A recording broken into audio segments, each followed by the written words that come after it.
Hello and welcome, ladies and gentlemen, to another edition of 3 Live Canes. I apologize before I do the whole thing. I apologize if you heard Bill being incredibly unprofessional, just starting up a random conversation right as I was about to go live.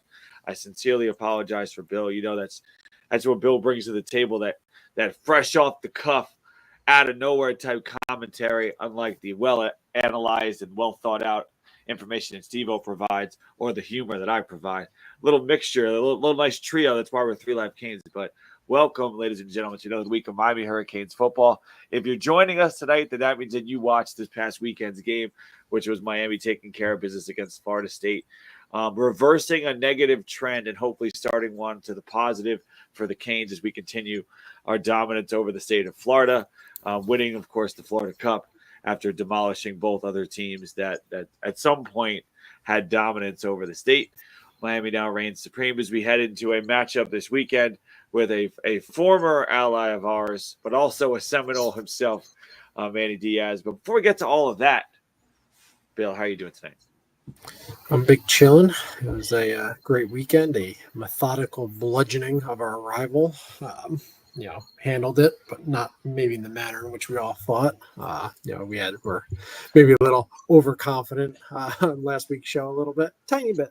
But a great weekend. You get to smack around your rival.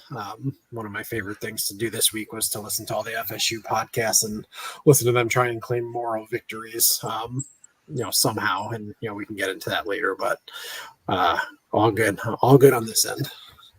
Steve-O, I see you have placed the hat upon your head as, again, further display our dominance as Hurricanes. And now we're all wearing hats today. Steve-O's hat fits a little different than mine and Bill, which fit flush to the head. But Steve-O, how you doing tonight? I'm big vibing. Always a good time. We just beat FSU at the crib.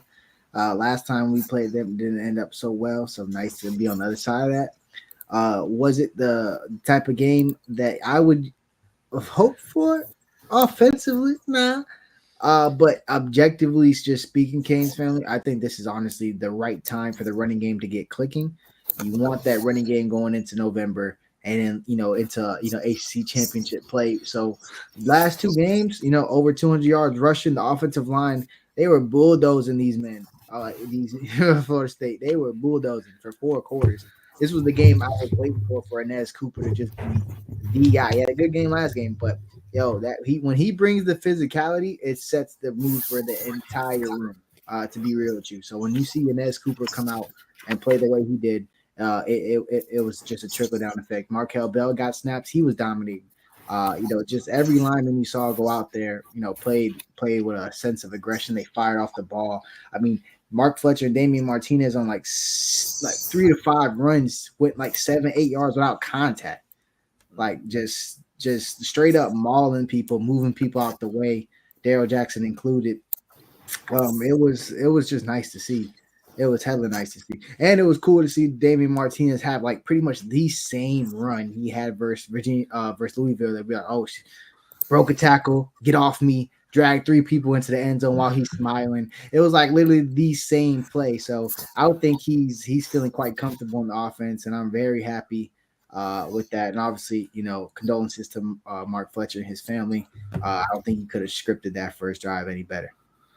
Yeah, Miami certainly looking like the team, like in a lot of ways what you expected, like that run game that the guys that we have, the backs that we have. I think there was a point that I know we had talked about Damian Martinez and like a guy before the season, especially, people were talking about him as like a top 5 back in the country.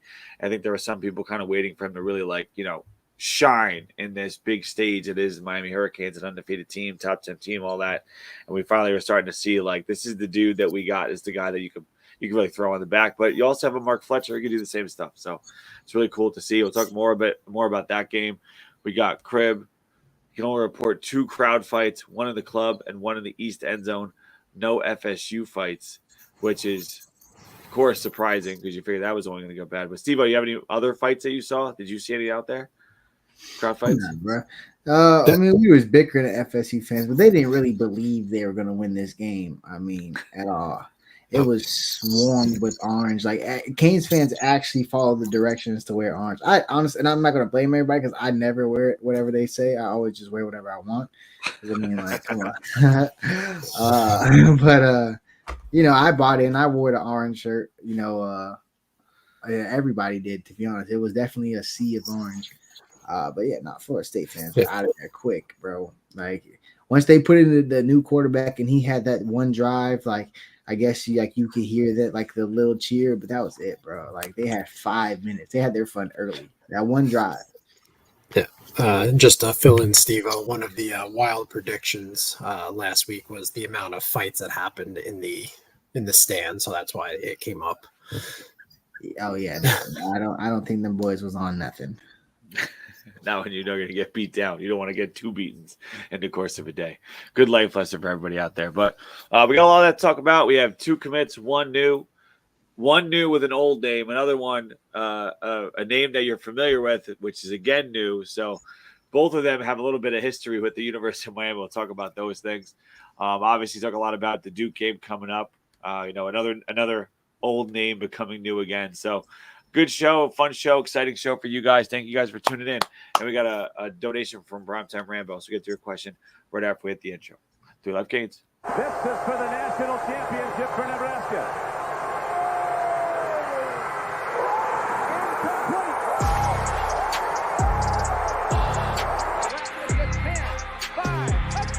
He's a stud, that Brown, number 98. Irvin's got it. Irvin's free.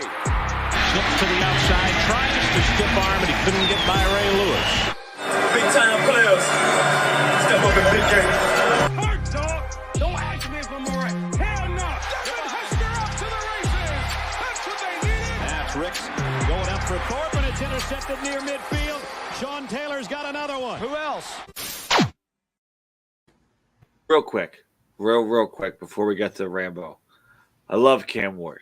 Cam Ward, like we saw the Heisman video. Awesome. Great production by Miami. Yeah, that was fire. Fire stuff. Like the kind of thing where like we're gonna ramp this thing up. We're gonna ramp this thing up. However, I did see one person say they equated, because you see the little clip of his halftime, like, hey, we got to go do this thing speech. Mm-hmm. Like now, I did see someone equate it to the Ed Reed speech. Oh, hell no, bro. Come on now. Come on. One of those things, like, there's like an all-time, and that for as long as people play football, they will be talking about, oh, he said dominate. We ain't doing it. Yeah. Like forever, for the history, like the rest of the game. I'm all right. Don't ask me if that. I'm sorry. I love the speech. That's what you're supposed to do. He get everybody riled up, but come on, chill out. Like, Bill, where's the thing? Where's the... It's in my garage. Because I'm not in the old house. I had like a wall as the background behind my makeshift desk. Here, I actually have like a legit desk, and there's nowhere to hang it behind me. So it's in my garage. Maybe I'll do a show from the garage next time. That'd be good. But either way, 30 degrees in there. It's a forever thing. So he did a great job. The guys came out ready to ball, ready to play. So either way, Cam Ward leading the way, and hopefully the Heisman profile and the committee decide that, a guy that just does his job. As other guys start to falter here and there, Cam consistent, always does what he has to. But I promised Primetime Rambo up here. Thank you for the donation, Rambo. He says, I don't understand Dawson's usage of tight ends. Rarely allowed actual routes. I know it's a nitpick, but why have weapons if you're not going to use them? Steve-O, I feel like we've seen Arroyo have a bigger impact this year than ever before, and obviously one of the guys getting going. But Steve, I'll go to your thoughts first. I mean, I get it because last game and this game, Louisville and Florida State, you didn't really use the tight ends much, but they've been running routes. I mean, Lofton's caught a couple balls at the seam. He had a wheel route. Riley Williams caught 1 or 2 balls up the seam. And Arroyo's caught corners. He's caught posts. He's caught fake screens and release up the sideline. He's caught climb routes going through second level, third level defenders in the middle. He's definitely got his fair share of routes. It's just, I get you. Last 2 games really leaned away from it. But also, when you think about it, those are the 2 games where other players started to step up. Sam Brown was stepping up with explosive play. So Elijah Arroyo, while he didn't catch the explosive play, he's the one who set up Sam Brown being wide ass open in the middle to score. So it's just because they don't get the ball don't mean they're not running the routes. But I get it. The tight ends ain't eat the last 2 weeks, but they'll be fine. The offense is just the way that offense is because the receivers are going to get their touches. But if the running game is the running game, it's hard to make sure that all the tight ends get their touches. Do I think Arroyo should get his touches? Yeah, of course. But sometimes it's hard when you can hand that ball off to Damian Martinez 15 times for 150 yards to do touchdowns, and Mark Fletcher. It's hard to get everybody the ball, especially when they're just inviting you to run it. And I love the way our tight ends block. We had a package this game where we ran it on every 4th down and 3rd down short, where we had Riley Williams, Cam McCormick, and Elijah Arroyo on the field with Elijah Lofton. 4 tight end sets, Lofton in that fullback. We're going to run the football. Can you stop it? The answer was no. So I get it. They didn't have the route tree you wanted to see last 2 weeks, but they made an impact, and I'm happy with all the tight ends. Bill? Yeah, they've definitely been quiet, but as you're seeing with this offense now that we're, 8 games in, 8 games, 8 now, right? 8 now. It's kind of like very specific to that week, right? You saw them, have some bigger games earlier in the year. You saw kind of X have his big games. You saw, Sam Brown have his games. This week was the running game. So I don't know if it's necessarily that we're not trying to use them, but I do think Arroyo is, just by pure talent, one of our best players, and I would expect to see much more of him as we go progress through the season. And do teams go back to just selling out to stop the run, or are they going to do what FSU did and just essentially dare us to run? And I think that has as much to do with it as the actual scheme itself. And the two with to Steve-O's point before about getting tight ends on the field, we're using them in certain occasions, and as the running game starts to pick up, like you'll start to see some of those things that we joked about in the past. But these guys, these tight ends, getting more opportunities to get on the field, then eventually you could do more play action pass, that kind of stuff off of the running game and all that. If the running game is as deadly as it's been the past couple of weeks, like those guys will shine, and those big bodies out there, especially like.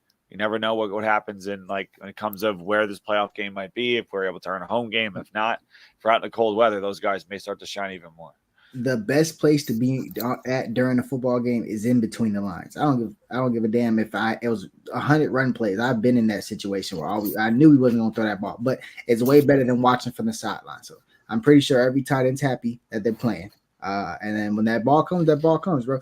And it could be a normal pass play. You never know if it's your turn to get the ball with Cam Ward and his playmaking ability and extending. So pretty sure everybody has pretty high self-esteem. 8-0, feeling good. Everybody's made their plays, contributed to the room. I don't think you could be like, oh my God, this tight end sucks. Oh my God, this tight end's done something egregious. I mean, they've all played well. Riley Williams was part of that special play. McCormick has scored a couple red zone touchdowns. Arroyo's popped off. Lofton is flash as a freshman in multiple ways, deep, short, intermediate. So, I mean, I don't think you have nothing but a good taste in your mouth about the tight end group. Hopefully they get thrown some bones this week, but I'm not complaining about that group at all.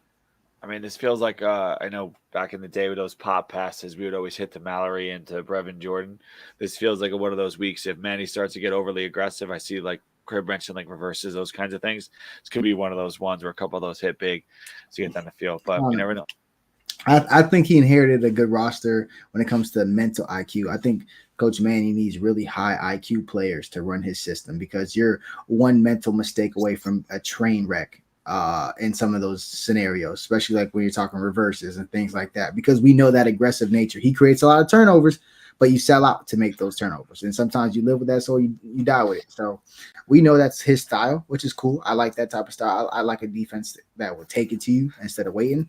But there's always ways you can take advantage of that. Louisville took advantage of some of our play calls in that mindset. So we could definitely do the same.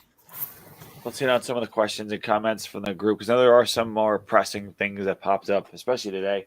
Obviously, we're all there. We saw what happened between Miami and Florida State, the whooping. We did see this pop up today. CF Kane been asking earlier, why would Dawson leave for Rice? Which is just, a talking point that arose, and, it's still rumors, speculation, that kind of side of it.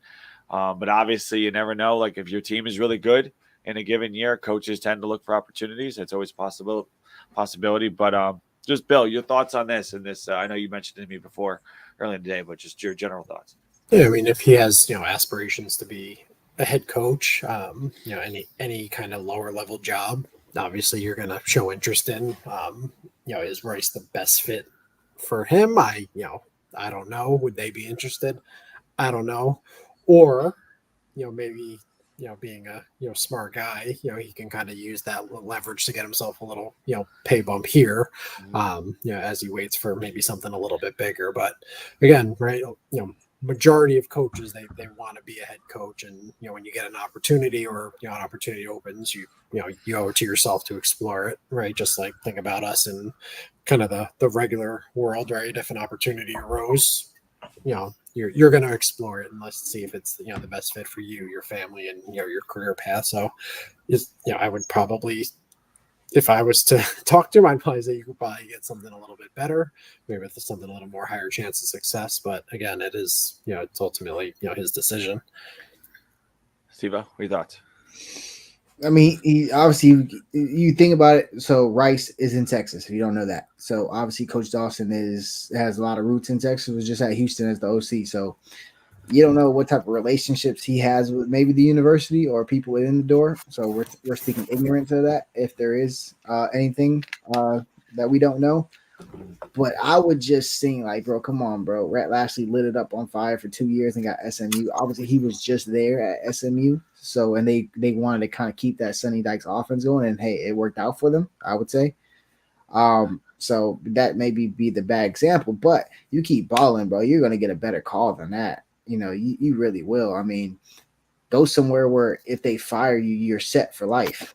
Like, take one of those jobs. Like, get fired for life. Not saying go stink it up, but like, come on, fam. Like, go get a job at one of them universities where you still get money. Willie Taggart still get money. Like, like go to one of them where if you get fired, like, you good for life. So I'd probably wait on that, and I think the amount of recruiting success that we're having, I don't think he would want to leave. Like, because he could sustain this success. A lot of people are going to say, "Oh man, it's going to be a fall off if Cam Ward leaves." I would probably assume so. He's a Heisman level quarterback, but does that mean plays going to fall off a cliff? I think not. Yeah, especially now that he's shown like the ability to lead this offense in different ways, with the run game going and all that. Lean on something else. Right, and you could always recruit linemen with who you have at the top and a guy who's never going to leave in Mirabal. So, like you have a constant stream of pipeline offensive linemen coming in that you cannot guarantee anywhere else. Like you go to Rice, you can't guarantee a damn thing. You can't even guarantee like getting a P5 transfer quarterback to come down to you. Yeah, You can't as soon as you're one of your receivers that you scheme open all year hits 1,000 yards, he's in the portal, bro. You don't even got him again. Like, come on, man. You kept X and Jacoby after last year, bro. Like, come on. This is where you want to be at. We got the NIL and we got the quarterback of your choosing, bro. He would have picked Luke Nickel over anybody. And that's what I love about that relationship. Yeah. Jay Vickers really trying to make this joke work. I don't think he didn't quite hit the wording, but I know what you're trying to go with, Jay Vickers, and I appreciate you giving your effort in there. That's very good. But we'll see what goes with that. But that's obviously like just the beginning of the story. I go down as far as we go. CF Cane fan, did you see that it was announced that we opened 2025 against Notre Dame at home on Labor Day weekend? Is it Saturday? I didn't see what the day was. Did they say? It's listed as August 30th, but I don't know if there's room. Yeah, actually, no, it could be any of the days on Labor Day weekend. Okay. Let's see. We have a pretty good / exciting out of conference schedule next year. You get Notre Dame at home, USF at home, and Florida at home. Then Bethune, but then you have Florida State, Louisville, NC State, CJ Bailey, Pitt, SMU, and Virginia Tech. So should be a fun, much tougher schedule next year. I love I love the opportunity to play against Notre Dame. I love that it's at home again because nobody wants to go to South Bend, Indiana. Steve, have you ever been to South Bend, Indiana? Nah, I've actually never been to Indiana. Not missing much, but I think everyone's excited about it being down in Miami again, especially after what happened the last time that the Fighting Irish came to Miami. And then we'll go up in 26. Oh, yeah. And we go to South Carolina in 2026 as well. Ooh, That's gonna be a good little away schedule then. It's a nice little road trip. Steve, Yeah. you want to plan that, Steve? I'm probably gonna go to Notre Dame. I'm Three live probably Canes live. Yeah, oh, I'll be lit. I probably won't be live. I'll be ingesting things. So I probably won't be live, but I'll go. I'll do a show after. I think that's maybe worse. but I'll be good. I'll be good by game time. But yeah, those good opportunities there. But opening with Notre Dame, I mean, talk about. I mean, we've had some interesting openers in the past. He opened this year with Cam Ward, obviously in his debut against Florida. That was exciting. You know, we've had other ones that maybe weren't as exciting when we all talk like our offensive line was about to just roll Bama down the field like little children, just get them out of the way. That did not work. But hey, this is another opportunity. The man's gonna pay for his sins this weekend. That's it. He's gonna pay for that Bama this weekend. He's gonna pay for a lot. That card not going to decline this weekend. We'll go with but we'll see how that goes. But it's I love the game. I love the rivalry. I'll go back and watch that 89 game all the time with Cortez Kennedy. Just absolutely dominated a game like top 10 all-time individual game performances that I've ever seen. Him just taking Notre Dame apart single-handedly. But I love the rivalry. I love getting a chance to beat those guys. And, you know, they're going to be probably decent. We'll see what they do at quarterback. We'll see what we do at quarterback. And maybe another battle of two incoming transfers. So we'll see. But are you excited about that game, guys? Or go Steve-O first? Yeah, I'm excited, but that's years to come. I'll get there when I get there. I'll be ready to talk that game and get hype in the off season.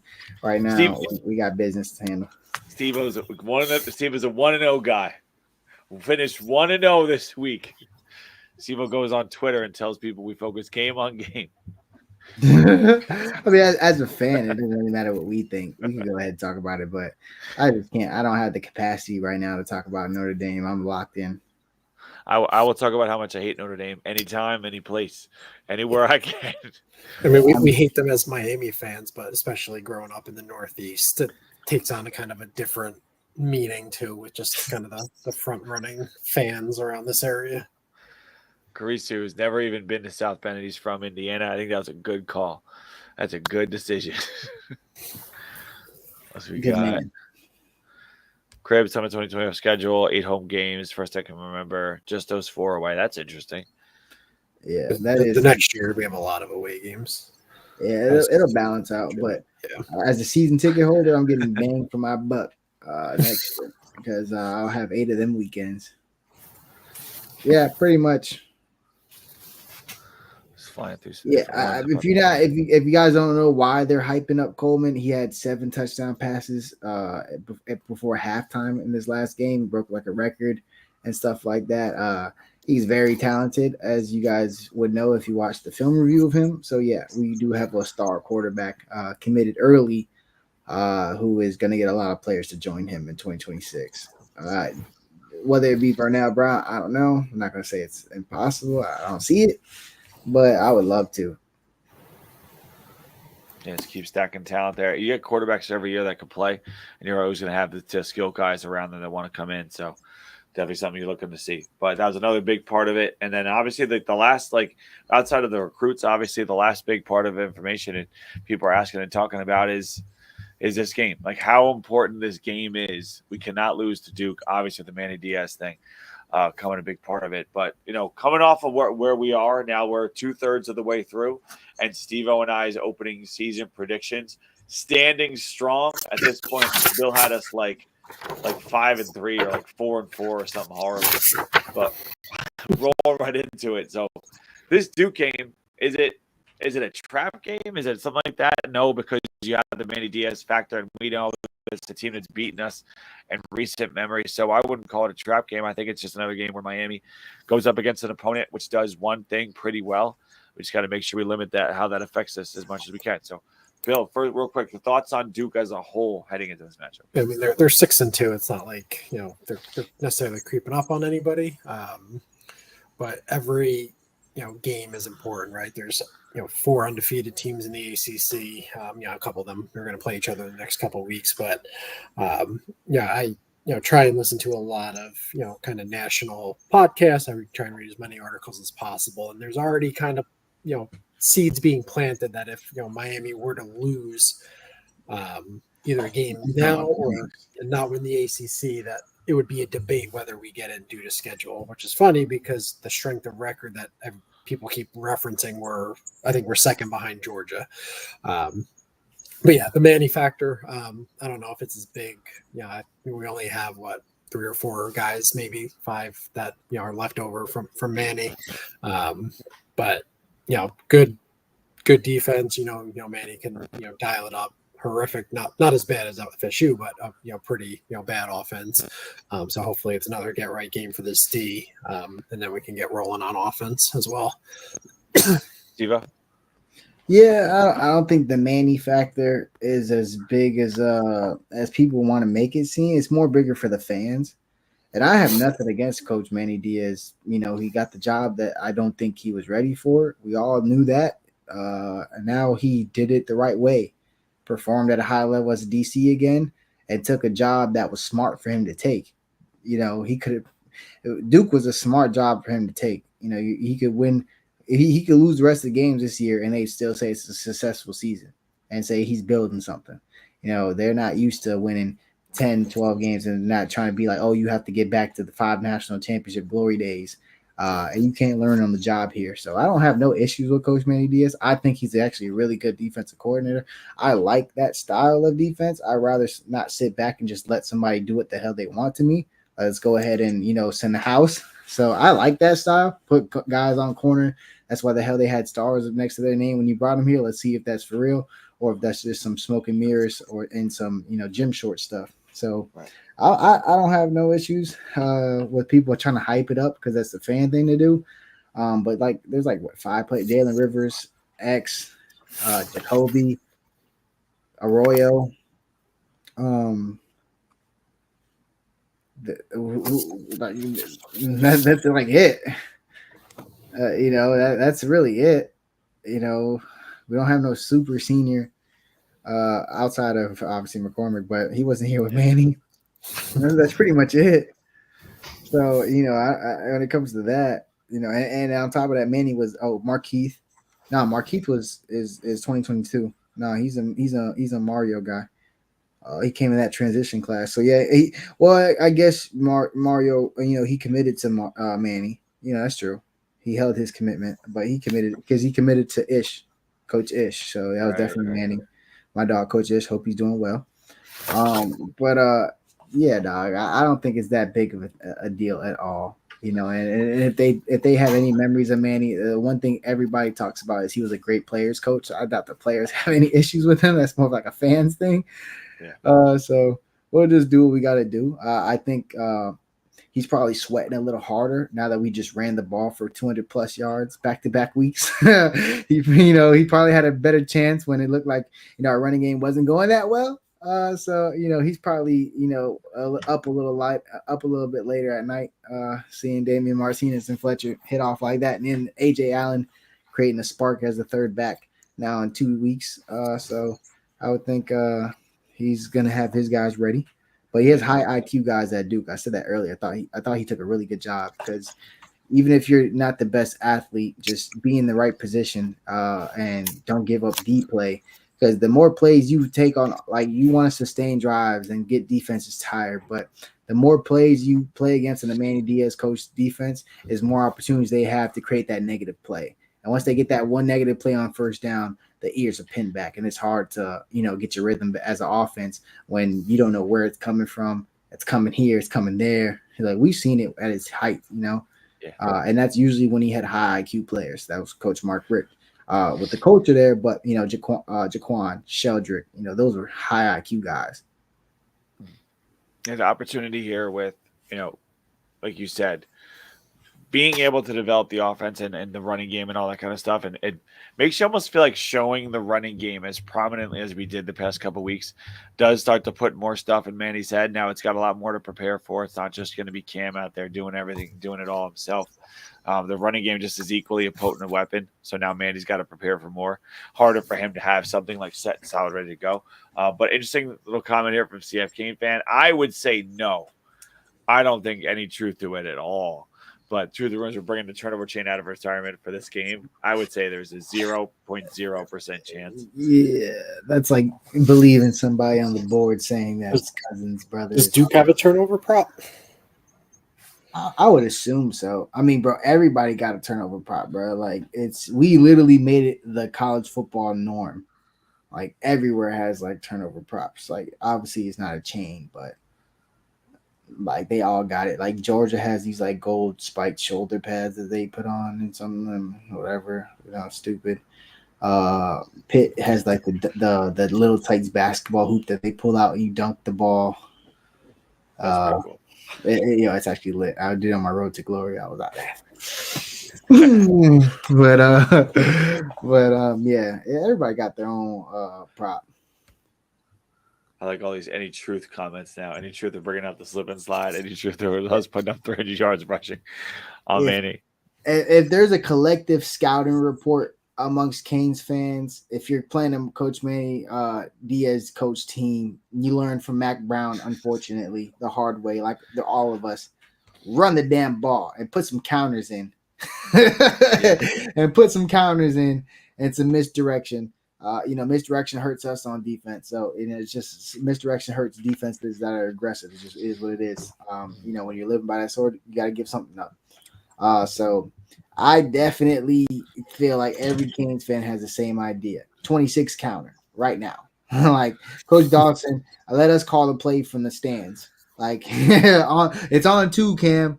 Like let us call from the stands. Like that's what need to happen. Just because it's been burned into our memory time and time again. We'll just leave it at that. Yeah, go ahead, Bill. I was saying, and Duke, they have talent. It's not like the Duke teams of the past. Mike Elko did a pretty good job there. So it's not do we have a pretty decisive talent advantage? Absolutely. But this isn't the Duke teams we have been accustomed to. But I would expect this to be probably a little more balanced in terms of run pass success. But if that run game gets going again, I have a feeling Mario would just kind of do what he did last week and just pound it into oblivion. Make Duke say uncle. But again, I think it. More importantly, I think the defense really just controls Duke's offense, just like we did against FSU, and everything else takes care of itself. Yeah. So let's look at that side for a second. Does Duke's offense have a chance to do damage? I know Miami's defense has at times been susceptible here and there. Like I know some teams have had a good run of it, long drives, those kinds of things. Steve, any fear about what Duke's offense could do against Gidger's defense? You as a Canes fan, you would, oh my God, this quarterback's going to return to form and his Heisman campaign is going to start versus us. That's how it kind of feels at times, but not with this staff. I mean, we've never made somebody look like what they're not. The only quarterback I remember that looked really good versus us, and we still smothered him with the Castellanos kid from BC. He made plenty of plays versus last year. We still put up like 40 to 14 on him or something like that. So I don't fear their quarterback. Do I think if he gets streaky and he gets hot, yeah, he could score. They probably will score because that's what happens when you have a quarterback playing at a high level with that type of talent level. You're going to get some points most likely. But I don't fear that offense because at the end of the day, bro, they can't win no shootout with us. Like nobody to win football games in college football, you got to outscore them, right? Like obviously that's true for all levels and forms of football, but most importantly for college. Like it is a race to put up as much points as possible and just keep putting up points. Because if you get a 2-touchdown league and they start and y'all go back to forth, drive for drive, scoring, they're not gonna catch up. So it's as imperative as possible to score as many points as fast as possible.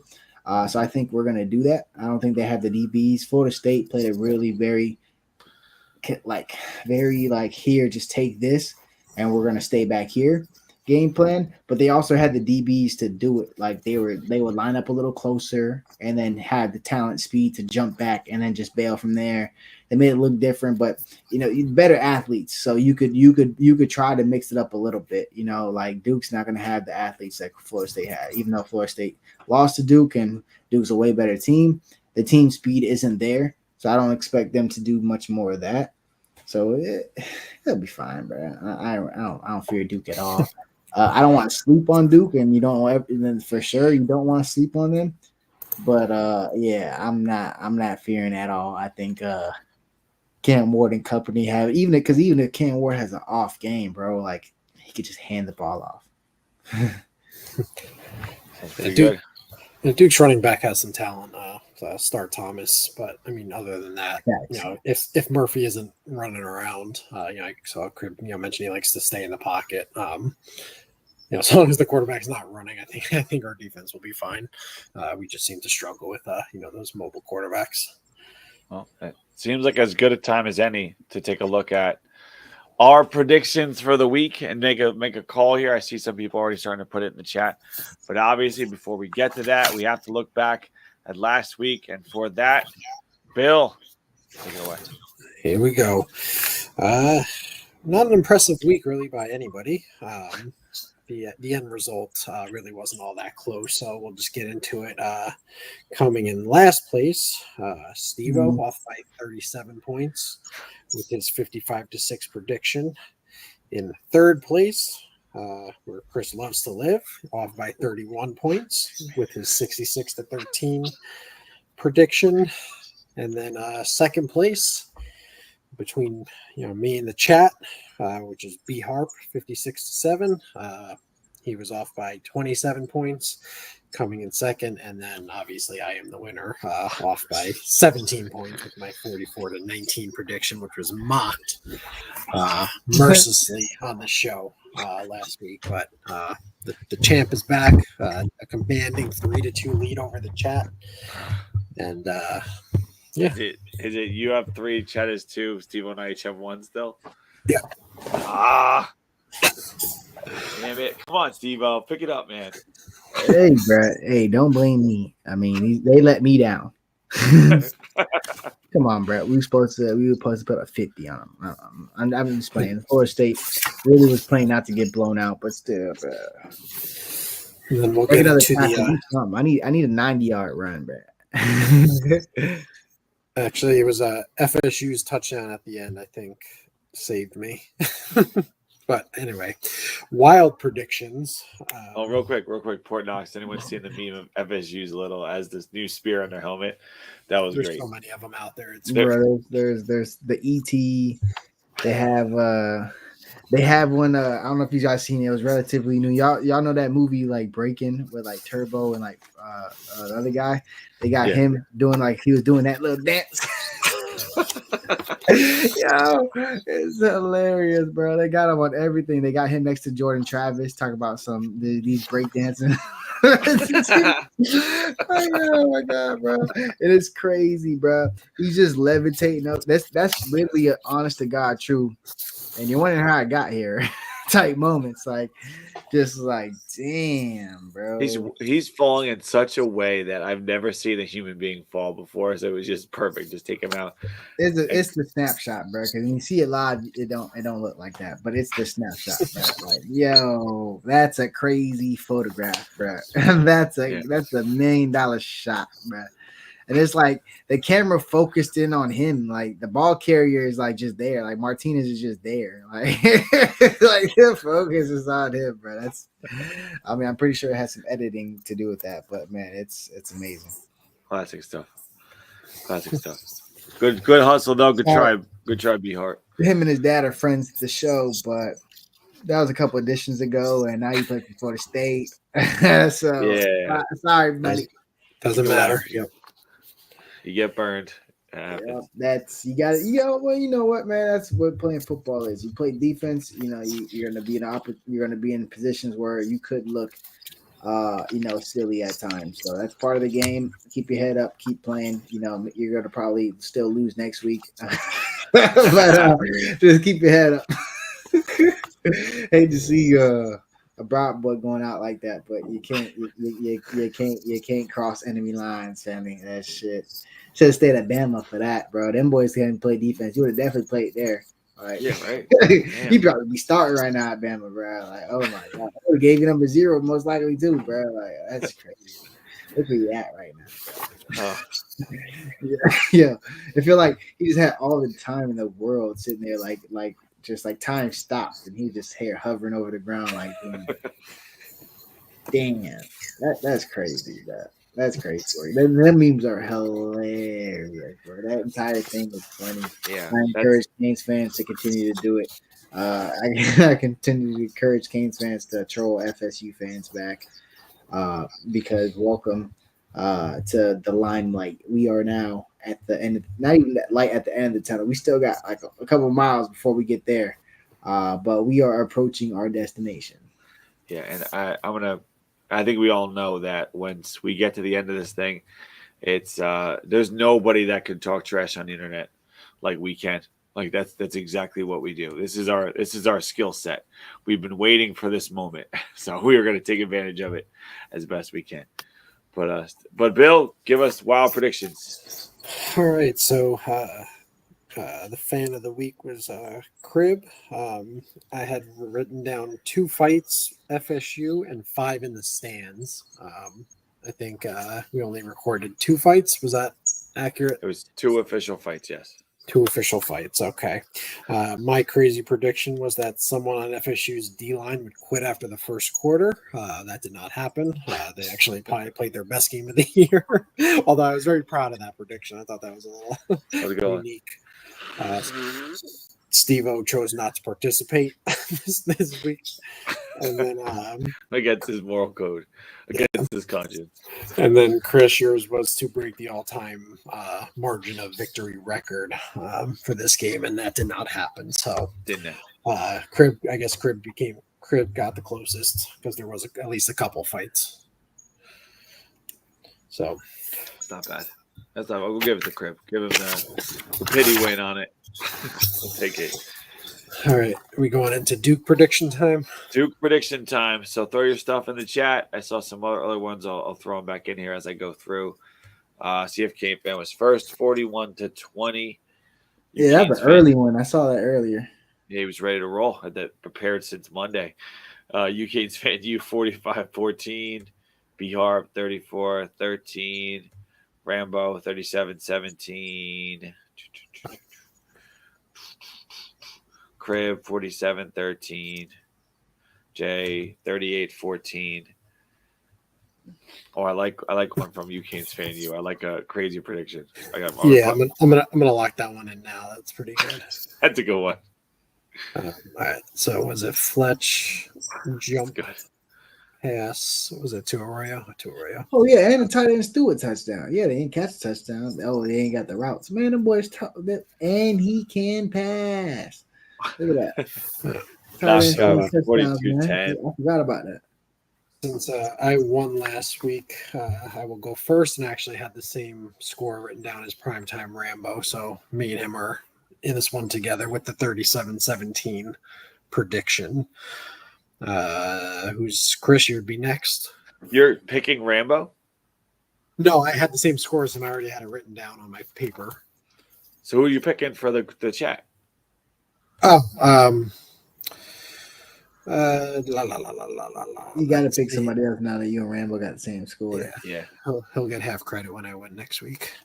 Let's go. Wait, you come up with your score predictions before the show starts? As we're talking, I kind of write it down. You don't just try to do math live, but you go like all right, your turn. Try to count. Damn, no faith. I like CF Cane fans hustle putting it in like super early, so we'll go with that one. 41-20. All right. 41-20 CF Cane fan. So very similar to mine, but that's okay. What did you say? 37-17.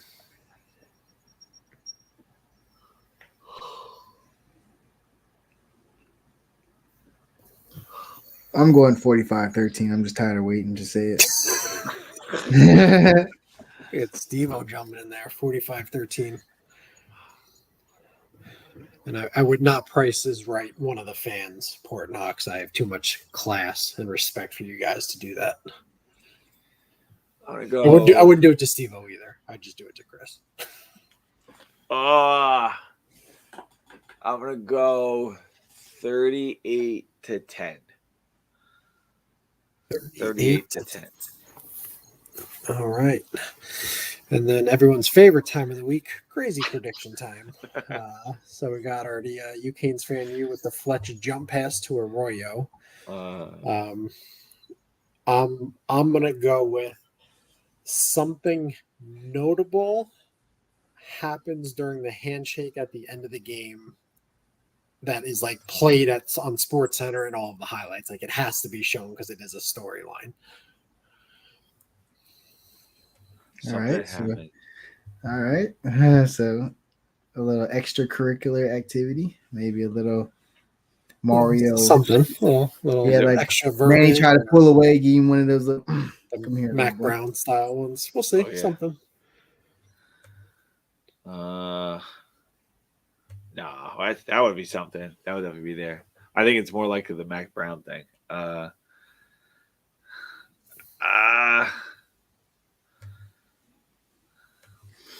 gonna go with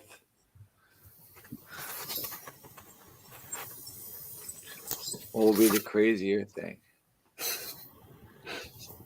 What would be crazy in this game with Manny Diaz? You don't think about this before the show? Constant. I'm gonna go with this. How about this? Duke, despite Manny being their guy, Duke has 0 sacks in the game, and we have 5 sacks. 0 sacks. Duke has none. We have 5, at least 5. 5 or greater. How about that one, Steve-O? What happened? Duke has 0 sacks. We get at least 5. That's not that bad of a prediction. All right. I like it. What do you got, Steve-O? What's your crazy thing? I'm gonna just go CJ runs the kick return back. I'm just waiting for it at this point. I'm trying to keep it. I was gonna say Ray, but low key, bro, I at least CJ shown he's gonna, almost take some back. I want Ray to win one back, but if I'm trying to actually win one of these, I'm gonna just lean with CJ. All right. I'll take it. There you go, Steve-O. So we got Fletch jump pass to Arroyo, Mario Manny weird handshake shown on highlights, CJ kick return, and then 0 sacks for Duke, 5 or more for the U. Oh, yeah, I feel like yeah, because Malik Murphy does sit in the pocket often, so that is going to be somebody we could try to tee off on. But he does have athleticism. I think he just wants to prove everybody he could be a pocket passer. It's a little streaky. Maybe should run a little bit. Maybe could convert more third downs. But, God willingly, this isn't the game. He figures that out. So before we get out of here, the last little bit of news to hit on is that Miami was able to get 2 new commitments, one for 2025, one for 2026. We talked about one of them already, so we'll go to the 2026 and we'll work our way back to 2025. But 2026, Camden Portis. And when Bill sent me we sent her back like who gets we got to commit. We sent the numbers and all that, and it was like Camden Portis 2026 commits to the U, and of course it is who you think it is, as of course it is. That would be a cornerback. It was the son of the great Clinton Portis.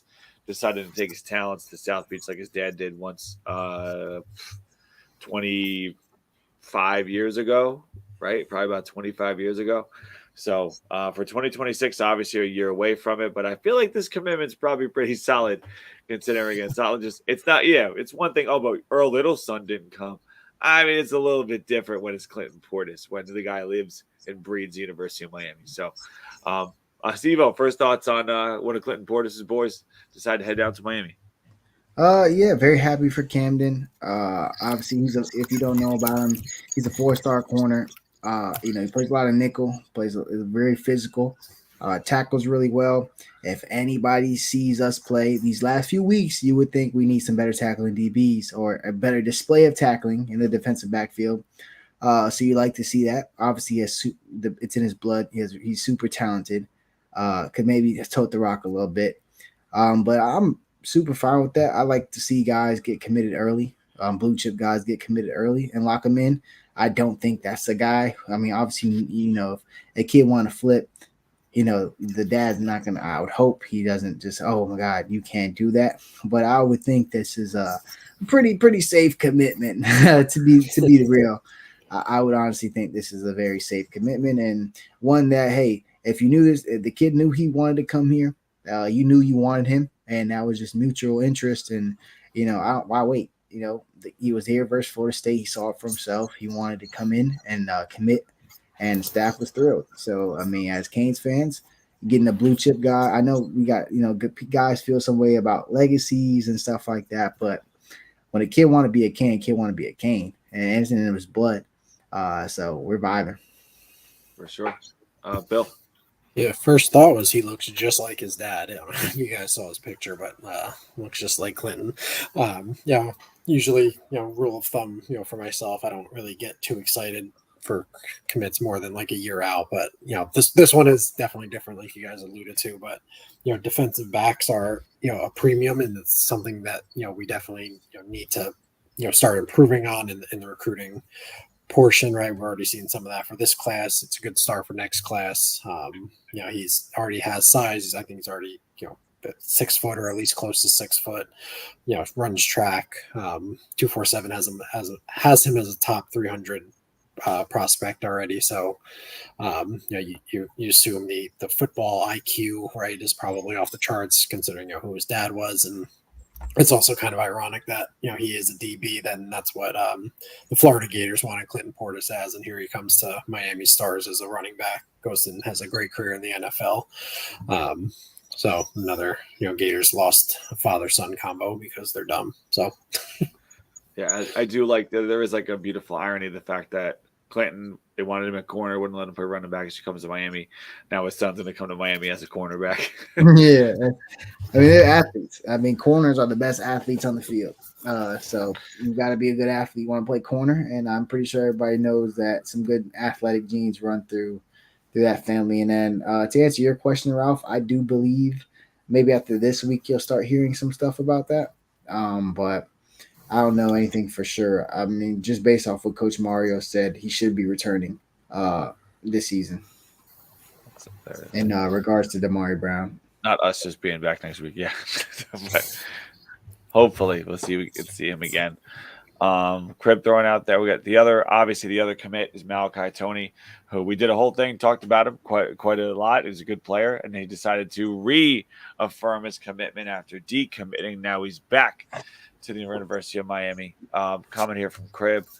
Why don't you just find out that Tony's the son of Dade County legend Andre Brown, former Hurricane Andre Brown, or different Andre Brown? I don't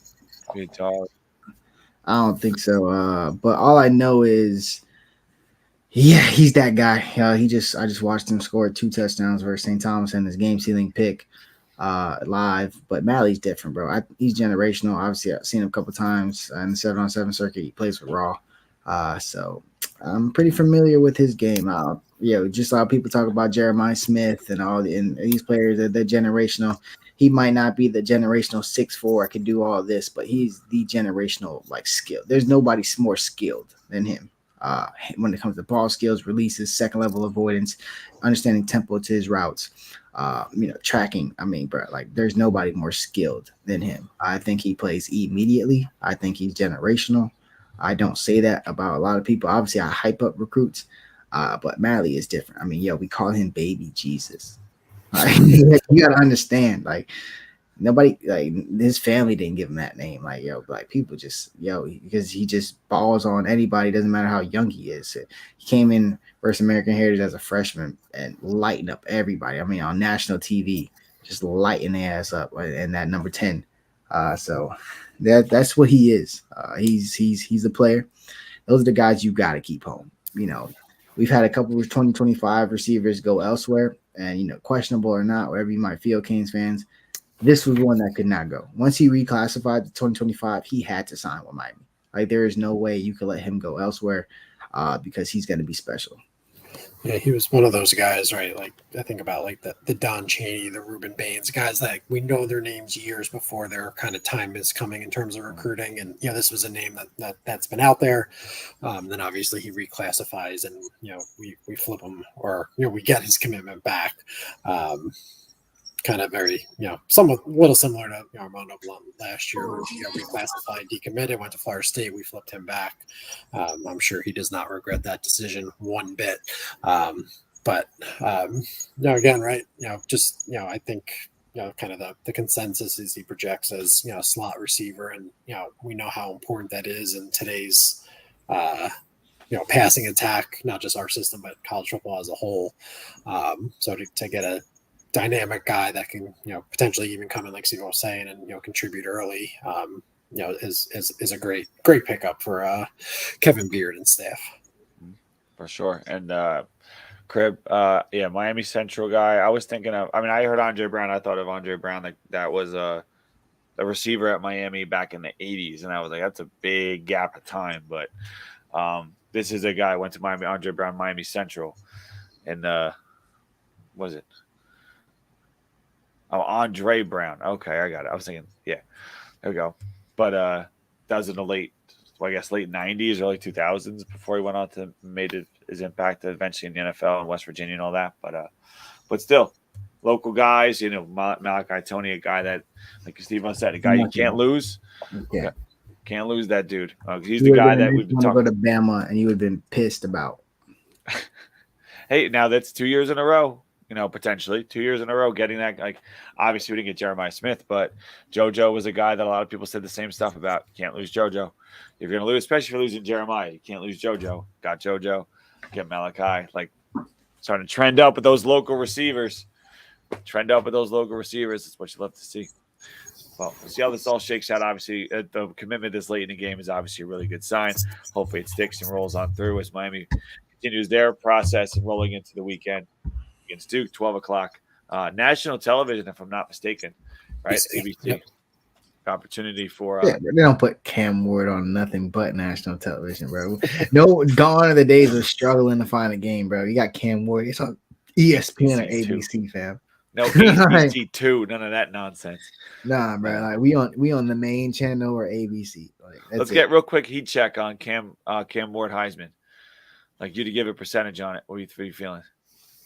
I don't want to say my thoughts, my actual thoughts on this. So I'm gonna just hope he wins. And we're down to 4, right? We're down to 4. Yeah, I already have in my mind who I want to win, but obviously, like, what it would mean to the program if Cam Ward would win. So, like, I'm part of that Heisman campaign for him. I'm gonna retweet everything I can. I just hate how it's always such a QB award, bro. It just that bothers me. But I guess since it's our QB, now I feel a little better about it. he'll be there for sure. My first all percentage rise was like 40% chance to win it. I don't know. I just feel like there's a lot of Ashton Genty love and Oregon's quarterback Dylan Gabriel's coming on. Oh, that better not happen, bro. That's my biggest fear is Dylan Gabriel getting it. Bro, let's be real, bro. Cam Ward got like 6 more 100 yards, bro, more touchdowns. Like, there's something about way more rushing touchdowns, way more rushing yards, bro. Like, like, hell no, bro. The number one quarterback on the quarterback on the number one team is probably going to be considered, but still a lot. There's still like 5 weeks left. We'll be up there. We'll be the quarterback on the top 2 team if we don't keep losing. We don't keep if we don't lose. So yeah, I'm going for Cam. Let's do it. It is what it is. If Dylan Gabriel wins the Heisman, I'm probably I don't know, bro. I mean, the NCAA is already toasted, but I mean, ain't no way, bro. And that's no disrespect to Dylan Gabriel. Obviously, he's a really good quarterback, but I'm sorry, bro. You're not him. Like, you're not him, bro. Like, you're not. You're a guy, but you're not that guy. You're a guy for sure. You're a really good guy, but you're not that guy. You're cool with that guy. You might know that guy, but you're not that guy. I think everyone's they better give it to Hunter or like Gentry first. But one thing I hate about, I love the Travis Hunter Heisman campaign, but like they stay pushing it down your throat that he's the only guy who done that. Like, I watched Miles Jack at UCLA tote that rock and then go there and play like 50, 60 snaps on defense playing sideline to sideline. So let's just switch the little bit of the campaign so we don't keep like discrediting people. He came out, he said something about Gentry that I didn't like. I'm like, bro, like he's not no good running back, bro. Like he's on pace to break like Barry Sanders records, bro. like, come on, bro. Like, don't downsell people, bro, to sell yourself. But that was the only issue I had with Trav and his campaign. Like, you don't got to downplay nobody. Everybody know what you're doing. But I guess that's rambling. Go Cam Ward, the media team.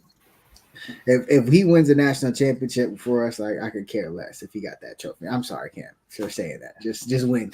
Just like he said this today in the interviews. He's thankful for the media team and everything, but he's just gonna focus on winning games. And if he does win the Heisman, like what's gonna happen to our recruiting is gonna be monumental. It will go crazy. We'll be able to get any quarterback we want, which we are probably already going to be able to get any quarterback we want because everybody's going to want to play in the system Cam Ward played in. So that'll be good. Yeah, it's really down to the four. I think everyone, if things keep going the way they are, I think it's going to be a really tight race. I don't think there's any clear favorite right now. I do think we know what Ashton Jeanty is. We know exactly what he's going to do. He's going to put up like total like 2,400 whatever yards this year. We know what Travis Hunter is. We know how great he is, but he won't have necessarily crazy stats to back it up because it's just, I know obviously he plays both ways and all that. No, he kind of got really good stats on offense. I mean, he got more yards and touchdowns than X right now. Like that's how much they feed him the ball. Yeah, good numbers, but not like not Heisman number. Yeah, I get you. I get you. And Dylan Gabriel, like Bill said, he's number one quarterback and number one team. If Oregon loses and if Oregon loses and Gabriel starts to lose that quarterback hype and Cam's the only quarterback in the conversation, some people are just going to give him the vote because he's the quarterback. And usually it works against us because it's just a Mirando, but it'll work for us this time. So I definitely think the factor, the wow plays he makes and his celebration could definitely help low key. I really do. Cause I really do. I mean, Gentry is amazing. I think honestly, I would think if there's anybody who you would perceive as the front runner, it's probably him. Because nobody cares, bro. Look at the stat, bro. He's rushing. He's averaging 11 yards a carry with 8 people in the box. Like, come on, bro. That is crazy, bro. Yeah. Like, imagine calling your DC in the office on Sunday and be like, why didn't we stop the run? And you pull out the tape and be like, yo, count for me real quick. What the hell you want me to do? What do you want me to do? I got 8 of them boys in there. He averaging a first down a touch. Like, come on, bro. That's crazy. That's insane. That's probably the craziest stat I've ever heard, bro. Like, averaging like 11 yards a carry with 8 in the box. That's crazy. Yeah. And you did it against Oregon, bro. You rushed for 200 plus versus Oregon, bro. Like, we were talking mad-ish about Oregon because of you. And then we just like, oh, maybe he's just really that guy. Maybe he's just really that guy. I guess it depends also, like, you never know. But there's been some guys that put up 2K before and didn't really get the love, like Jonathan Taylor didn't put up 2,000 yards twice, and he never finished like higher than 5th or something in the Heisman. So, but we'll see. We'll see what happens if they're able to keep it rolling. But stay positive, see how it goes. Another whooping of Duke, I think, can't hurt. Again, the national television opportunity for him. But that'll do it for us. As always, thank you guys for watching the show. Before we get out of here, Bill, final thoughts for the people. Yeah, it's crazy. It's saying we only got 4 regular season games left, but you'll probably be favored probably by at least 2 tutties in each one, if not more. So just handle your business, right? And then 4 more wins and you essentially secure your spot in the playoffs. So 1-0 at a time, 1 game at a time. Steve-O, final thoughts of the people. Go Canes, Pat the Rock. It's gonna be 12 o'clock, but it's been lovely weather. It's been the 70s all like for the last 2 weeks. It's been breezy. Lance Stevenson blowing in the air. Like it's been hella great weather. So don't use that 12 o'clock excuse. We got a roof over your damn head anyway. So you got shade. So please pack the rock. It'll be good. You'll love to see Manny on the big screen. Getting a little frustrated. So come, it'll be a good time. There you go. I would sell. But we'll see you guys again next Wednesday here, the same time, same place. Thank you all you guys at CanesInSight. Don't forget there, Canes Connection, all the stuff there at the bottom of the screen. We appreciate you guys tuning in every week to see us watch and talk about the Miami Hurricanes program. We'll see you again, hopefully, a 9-0 program to talk about. So for Steve-O and Bill, I'm Chris. Everyone have a great day. This is for the national championship for Nebraska.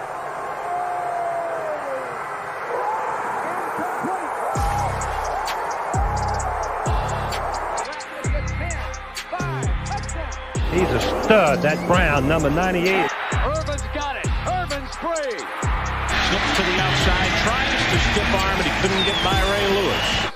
Big time players. Step up in big game. Hurt, dog. Don't ask me for more. Hell